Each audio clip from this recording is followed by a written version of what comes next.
دلوقتي هنبدأ مع بعض chapter number 1.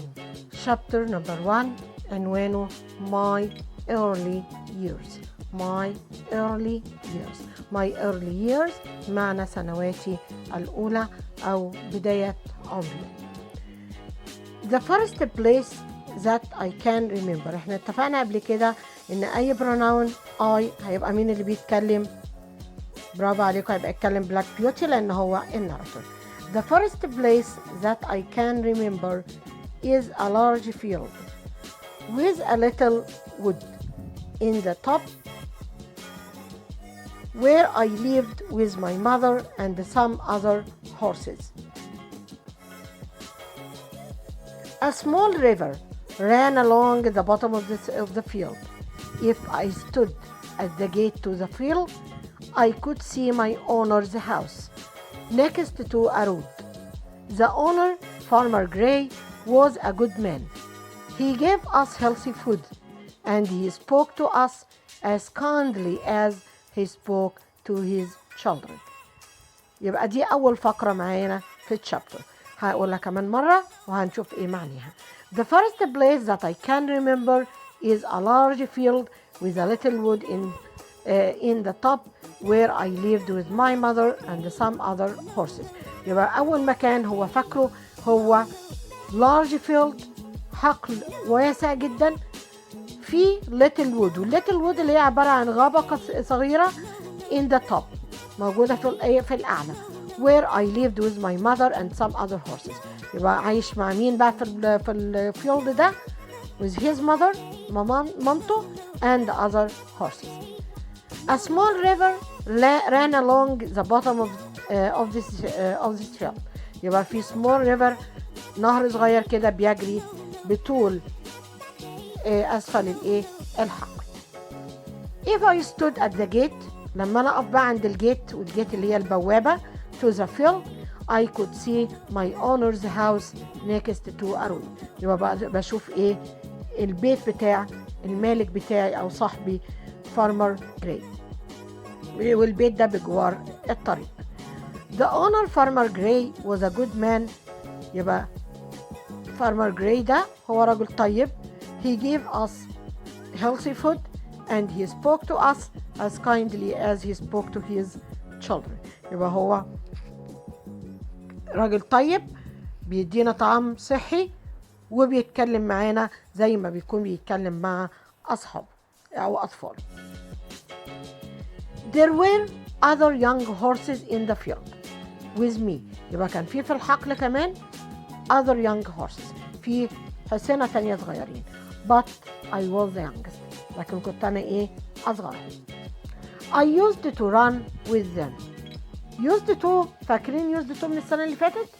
used to معناها كنت متعود.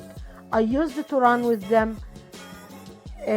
كان متعود إن هو يجري معاهم and have great fun. ويستمتع.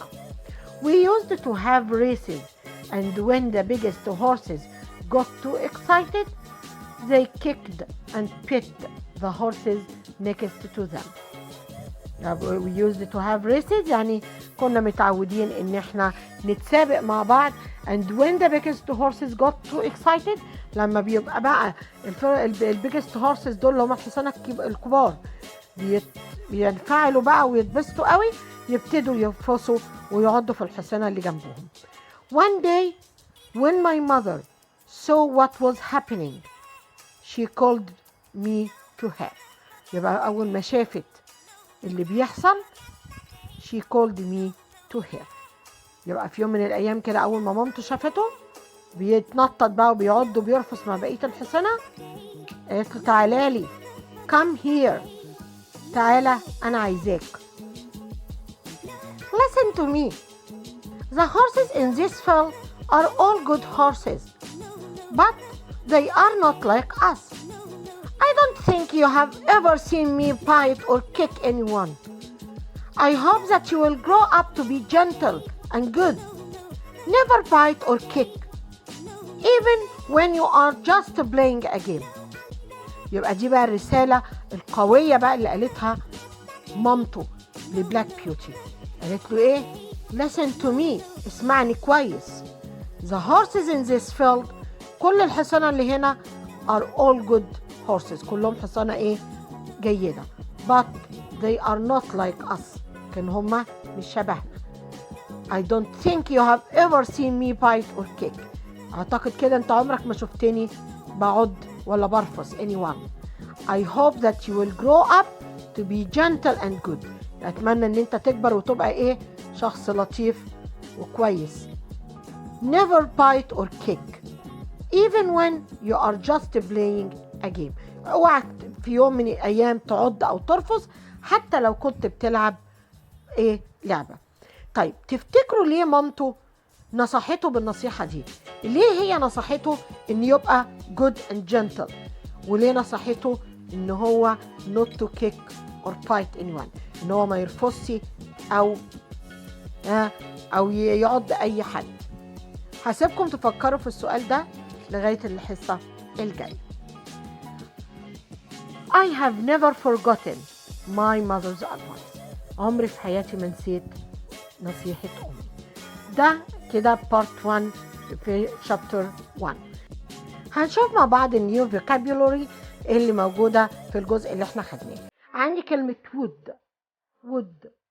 هنقولها كده كمان مرة مع بعض. wood. طبعا في wood بمعنى الخشب وفي wood اللي هي بمعنى الغابة الصغيرة. تاني كلمة معانا هي كلمة honor. والأونر هو صاحب الشيء أو المالك.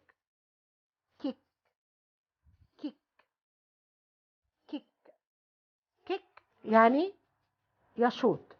أما كيك the ball يبقى شوط الكرة. بايت وبايت يعني يعض، وده طبعا من الأفعال الشاذة. التصريفات بتاعتها ايه؟ بيتن. gentle بمعنى لطيف. gentle يعني ايه؟ لطيف. هنقولهم كمان مرة. wood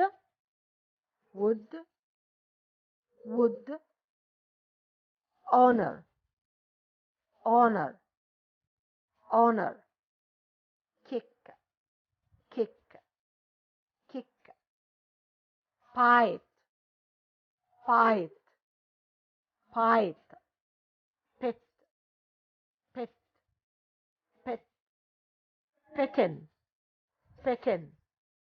pattern gentle.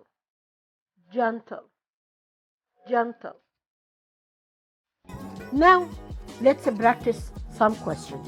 النهارده السنة دي عندنا نوعين من الأسئلة بالنسبة للقصة. في السؤال الأولاني اللي هو الماتش، والماتش اللي هو التوصيل، وغالبية التوصيل بيجي مع الكاركترز. يعني معظم الماتش بتاعي بيجي على الكاركترز، ونادرا ما بيجي على الأحداث في القصة، بس هو غالبا بيجي على الكاركترز. هنا الماتش اللي عندي على النيو فوكابلوري اللي احنا خدناها. عندي number 1 honor, number 2 wood, number 3 courage, number 4 kicked. وهنعمل لهم ماتشنج مع المينينج. هنشوف انه كل كلمة فين المينينج بتاعها. number A hit someone with your feet. hit someone or something with your feet. number B nice to look at. number C a person who has something because they bought it. A person who had something because they bought it. هو عنده شيء لأنه اشتراه. number D an area of trees. number E something with wheels that a horse pulls يعني يجر أو يسحب. قدامكم كده 5 ثواني نعمل ماتشنج للوردز مع المينينج. Okay, ready, steady, go.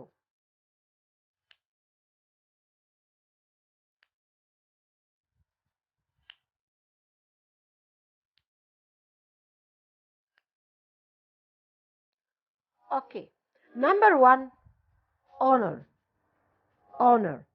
والمينينج بتاعها with number C a person who has something because they bought it. هو الشخص اللي بيمتلك شيء لأنه اشتراه.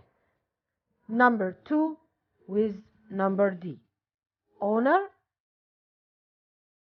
number 2 wood with number D اللي an area of trees. an area of trees. number 3 carriage with number E. something with wheels يعني شيء بعجل that a horse pulls اللي بيجروا الايه الهورس. kicked with number A means to hit someone with your feet ان انت تخبط حد with your feet بقدمك. النوع الثاني عندنا من الأسئلة هو answer the question. وanswer questions عندي نوعين من الأسئلة بتاعت الانسر. في نوع جزء اللي هو بيسأل عن الديتيلز أو التفصيلات أو بعض التفاصيل الموجودة في القصة، والسؤال الثاني اللي هو بيبقى عبارة عن critical thinking أو التفكير النقدي، واحنا إن شاء الله هنتدرب على الاثنين. هنبص عندي question number 1.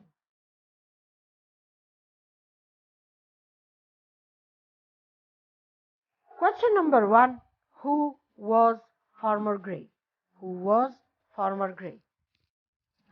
فاكرين بقى Farmer Gray؟ فكر كده 5 ثواني.